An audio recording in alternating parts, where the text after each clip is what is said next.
Okay, good morning, everybody. I'm hoping you are doing well. So I'm Tony Teal, founder and CEO of Renewables in Africa, and it's my distinctive pleasure to catch up with you today.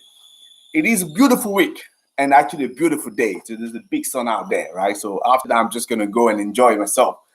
And then, as usual, I wanted just to have that discussion with you, right?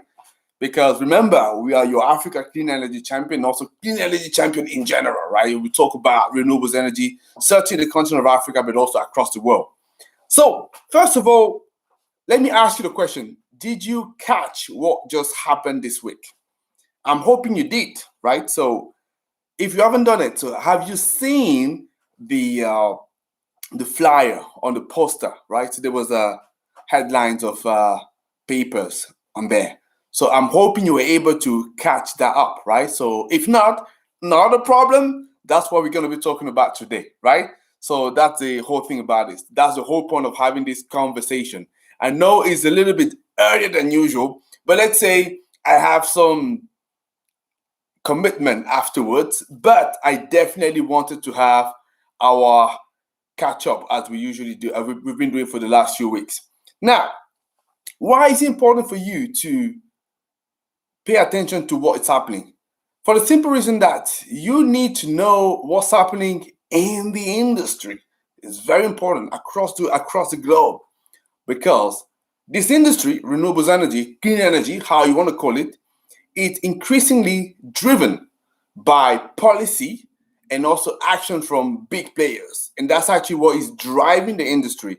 And usually the rest will catch up.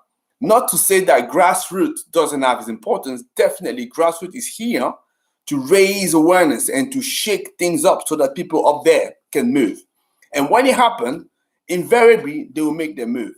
And in fact, there are a number of things that happened this week, and I thought it's important for us to talk about that. That's why I wanted to have the topic about it today, right? And as I say, it's very important for you to get to get to know that. I can simply tell you that, as far as I'm concerned, right? So I don't know if you catch, but also I was interviewed by Sky News. It was on Wednesday, and they were telling me about wanted to find out what was my opinion on a few things that was happening, especially the G7 meeting that's happening in London. And one of my key message was to say that it's important for us to have a common vision, right?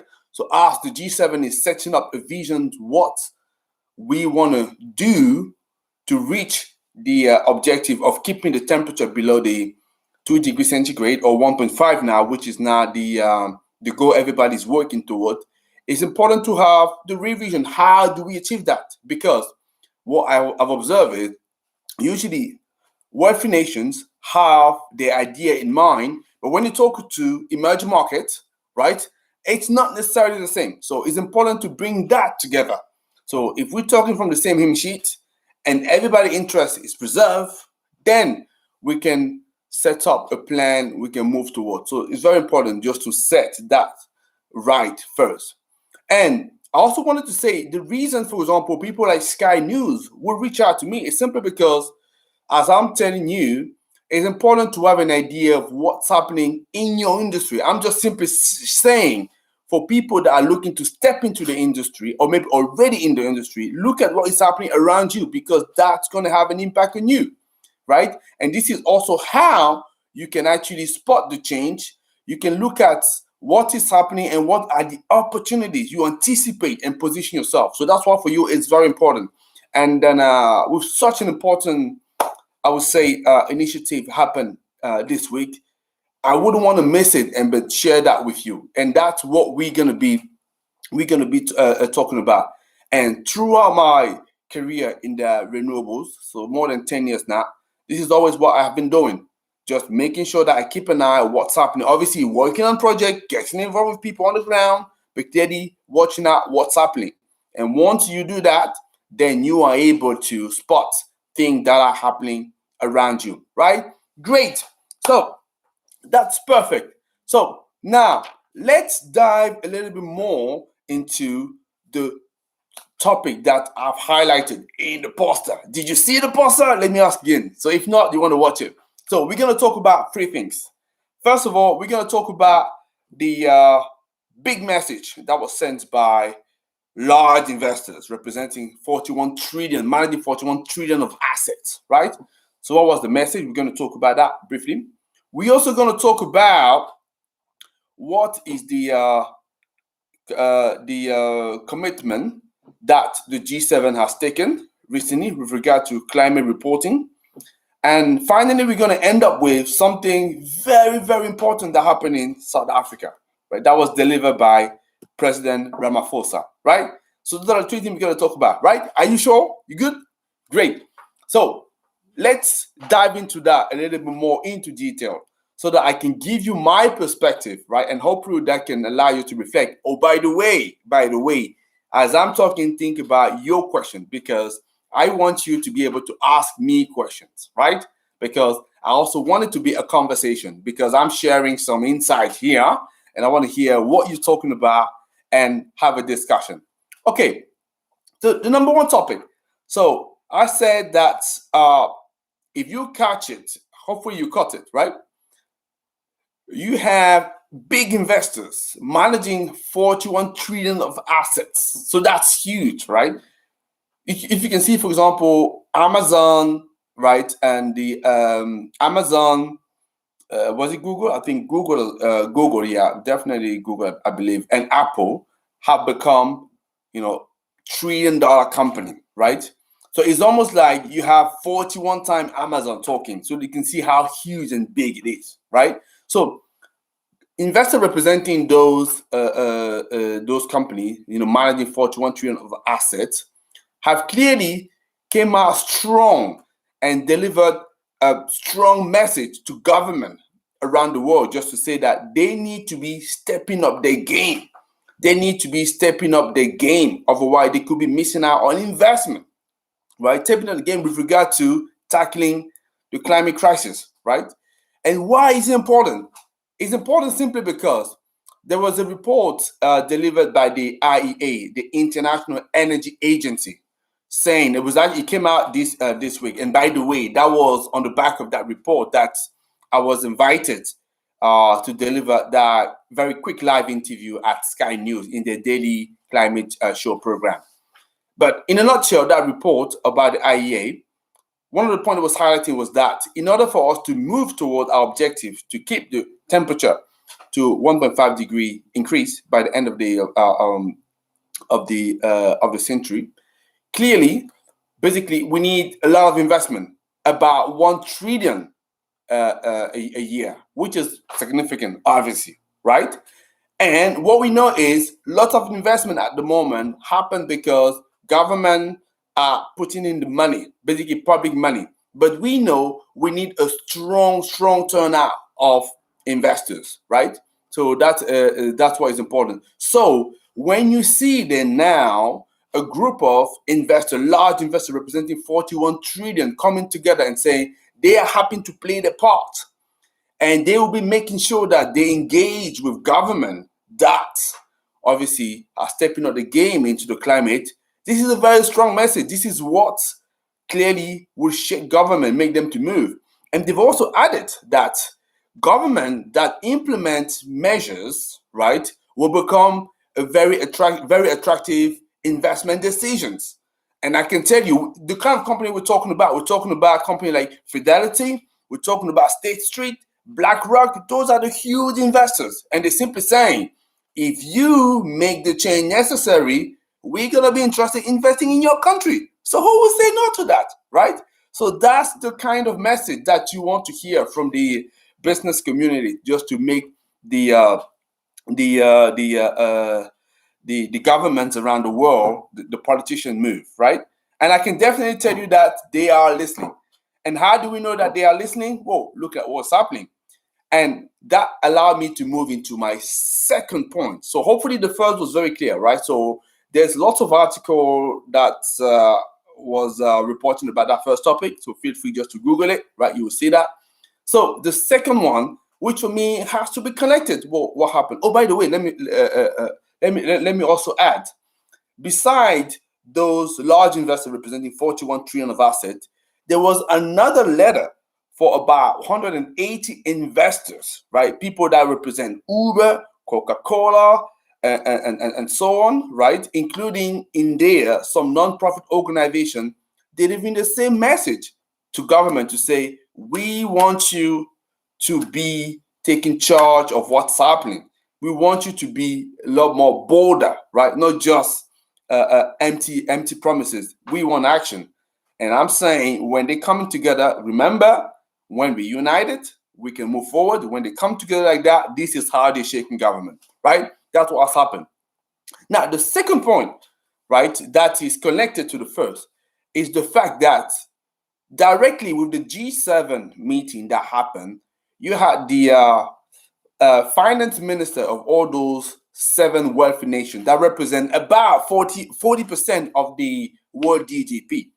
They came together and they have agreed to work towards moving towards mandatory climate reporting when it comes to finance reporting of companies.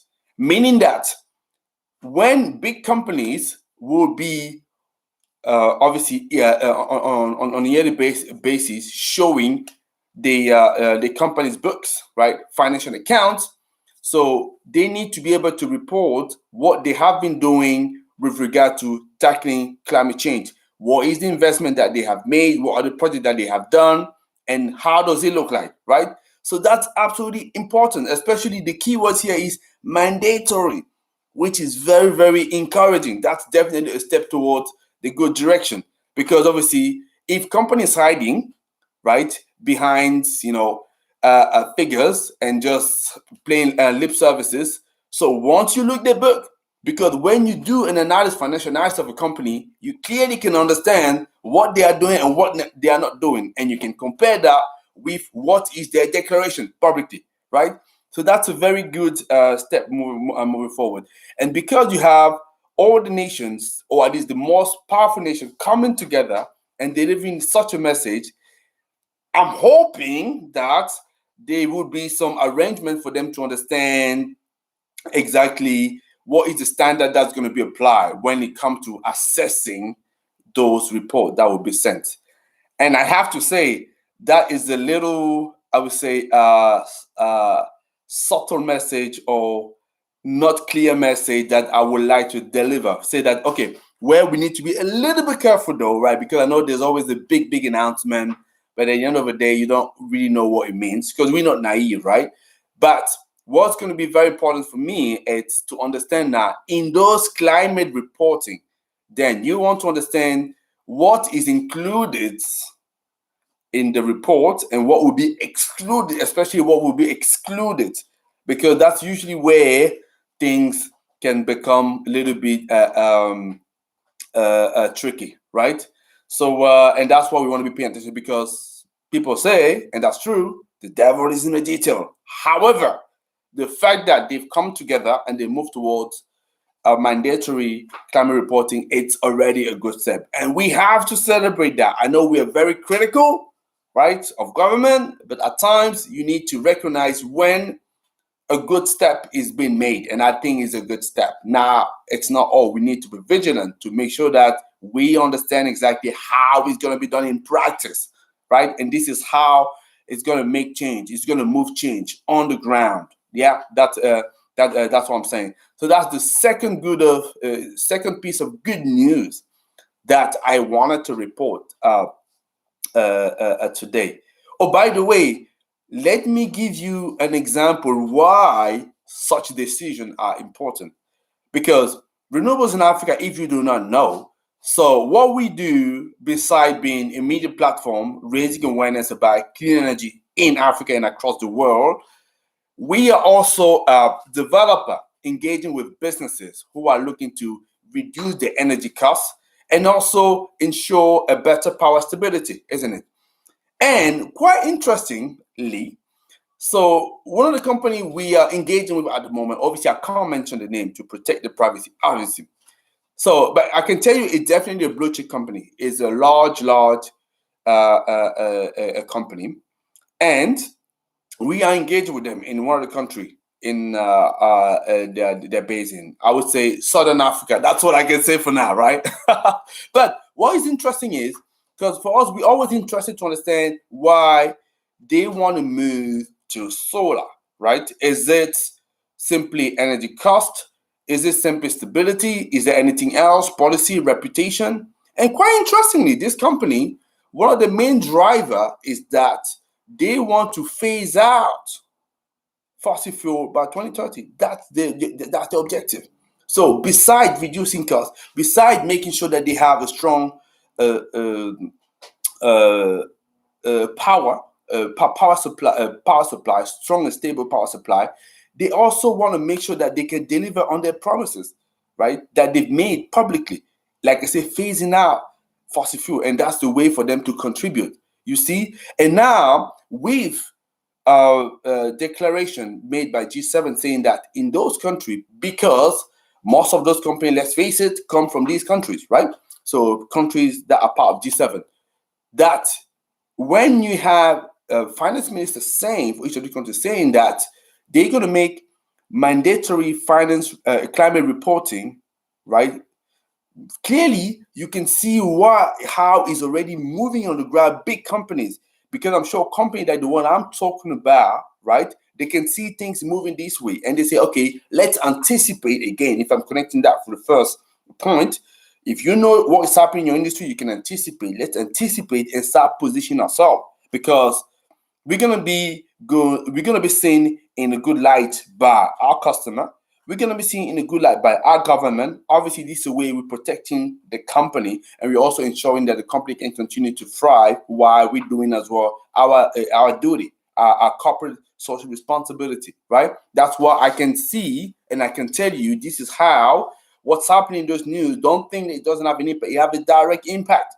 And I'm telling you, for me, this has been one of the manifestations I could see that with a prospect I'm engaging with, that they're telling me one of their key things is to make sure that they can phase out fossil fuel. So that's the beautiful news, right? So that was the second piece of good news that I had to deliver. First of all, investor pushing government to take more bolder, drastic action to tackle the climate change. The second thing is finance minister coming together, working towards a mandatory climate reporting, which is great.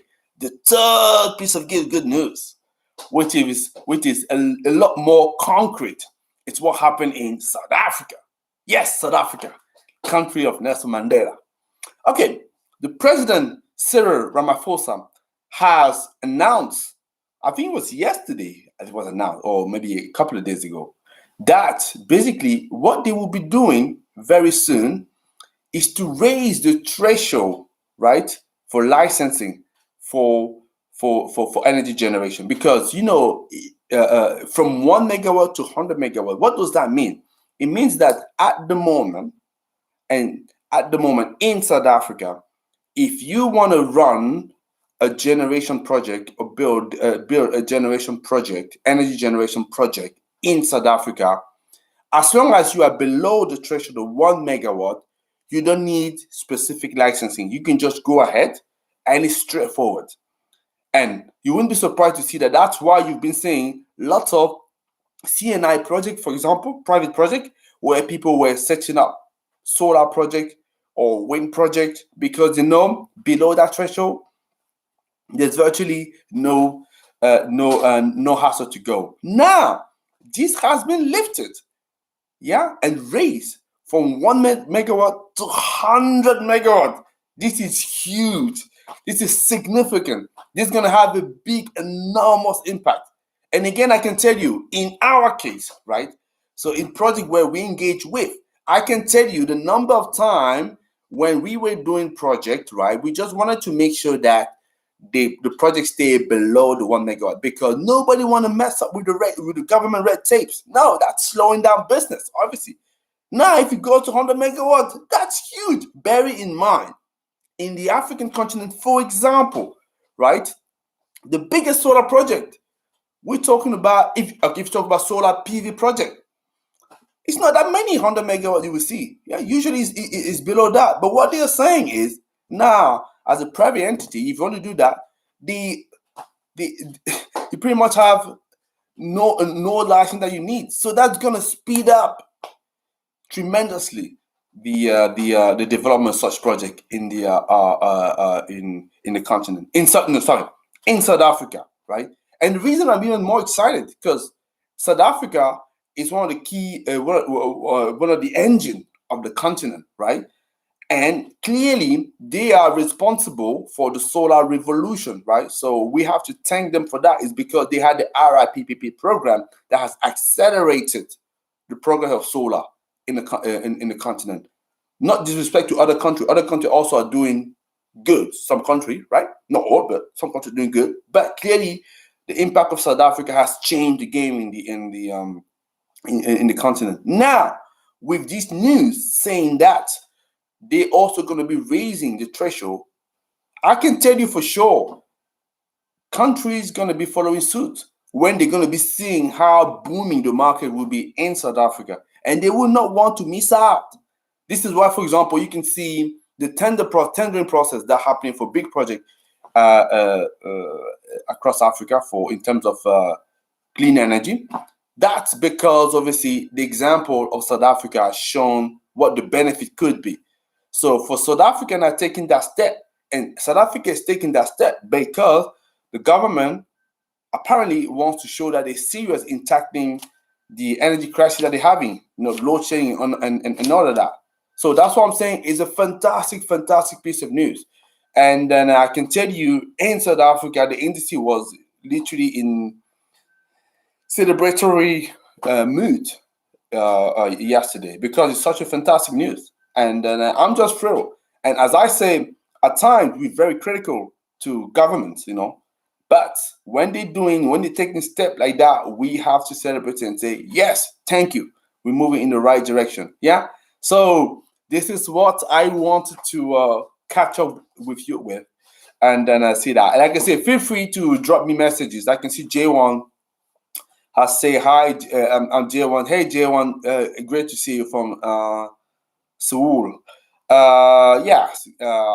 It's good to see you. So, do you have a question for me? I'm more than happy to answer that, right? And then, yes, I think I'm very happy to move into the question. But before we jump into the question, just a quick piece of information for you, because I know I regularly get questions from you, people reaching out saying that they are interested to come into the sector. Yeah, so renewables energy, and they may be in another industry. They don't know how to make it happen. So what we've been doing, it's thinking about how can we contribute and help people to get in, right? Because for me, I've actually made that journey more than 10 years ago, right? Because those of you who know me a little bit will know that I initially come from the automotive industry, right? So, and I had to get into renewables energy. I chose to, not I had to, I chose to. It's different to move into renewables energy. So what I'm saying here is for people that are interested to get into the industry. So it's important. It was important for us to make sure that we can contribute and give you bridges for you to be able to do that. So what we're working on at the moment is a series of short courses or pop-up courses, as I call it, right? That's going to help people to make their step. Because you know already that if you don't, so you should know that we are having a workshop for people who want to take it and become solar developer, solar entrepreneur themselves. So I've already shared the links a number of times. Now, I appreciate that some of you may not be wanting, or they may not be ready yet to go all that way, but what they want is to get a series of information so that they can sort of strengthen the knowledge, get the confidence they need to take forward. So what we've decided we're going to do is a series of short courses, right? So we can share that with you, and then you can take the course and make it sure that it's really, that's our principle. It's affordable for as many people as possible, so you can take it and allow you to fasten your progress a little bit more, right? So, and because we're still working on those courses with the team, what I have for you here, which I've pasted, it's a link, right? It's a Google form, If you can go there, what I like you to do is to collect some information. So who wants to do it? Who is interested by those short courses? So what technology are you interested in? And what do you want to cover? What do you want us to cover? And then we will look at that. This way, we want to make sure that we are serving you, as opposed to just me figuring out what I think is good for you. You want to tell me what do you want me? Hey, Tony, what? Tell me, hey, Tony, I want you, where possible, to cover this, and we will see, right? We'll see where the balance falls in, and we can work on that. Yeah, okay, that's great. So please definitely do that. Last thing, not last thing. I'm sorry. Last thing before the questions. Make sure that you subscribe to our channel. Yes, to our YouTube channel. Share that with your friends, right? Send comments, because as you can see, this is how we take in an hour in our Sunday, as opposed to being with the family, spend time with you, and exchange and give you some free information. As you can see, I'm not charging you to be on my YouTube, isn't it? Right? So, and I'm happy at times that's a way to contribute to give you those information like that. Obviously, not everything is free, obviously. However, like I say, there's always some contribution that we can make. So please do like this video, do share it with people, and leave comments. So for people that are not watching, because I know some of you may be at church, they may be outside with family, our commitment, I know. So we eventually gonna we congregate towards a specific time, maybe later in the afternoon. It's just that there are days like today. Unfortunately, I don't have the time in the afternoon, but I still wanted to connect, right? Because this is how, as I say, interested in the industry I am, and I want to make sure that there's as many people as possible that jump on board, right? So that's what it is. So if there's a question, I'm very happy to take it. So J1, do you have a question? Anybody, do you have a question? Then I'd be happy to take. Yeah. So if yes, pop that in. So if not, because I know as well that it is early.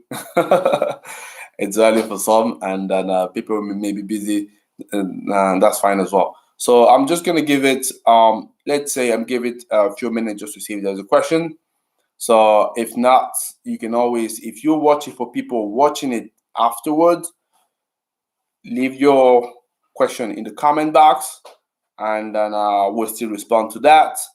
And who knows, if you have an interesting topic that you want us to address, more than happy to also do that, to include it, right? And yeah, so I don't know. Hopefully you also saw me in the Sky News interview, right? So if not, I'm also gonna paste the link. So any question, guys? Otherwise, Tony gonna have another finish on Sunday. Yeah, J1, I can see we just say hello to you as well. So hoping everything is good for you in Korea. Yeah. So yes, and that'd be good. Is that okay? Okay. So I'm just gonna say. So I don't think there is any question. So for me, I'm just gonna have a nice glass of water. I know I should have gone for wine, but the thing is, I don't drink. So, but I still wanted to celebrate. So for those of you that like wine, just imagine this is wine, right? And I'm having a glass on your behalf, or on our behalf, and I'm just gonna keep on celebrating on my own, because I know the journey is long, but we can making a step forward. Okay, so J1 say I'll let you email my question to you. No problem. So if you prefer to email it, that's fine too. That's okay. Okay, so you have a fantastic day, and like I usually say, may the sun be with you guys. Take care.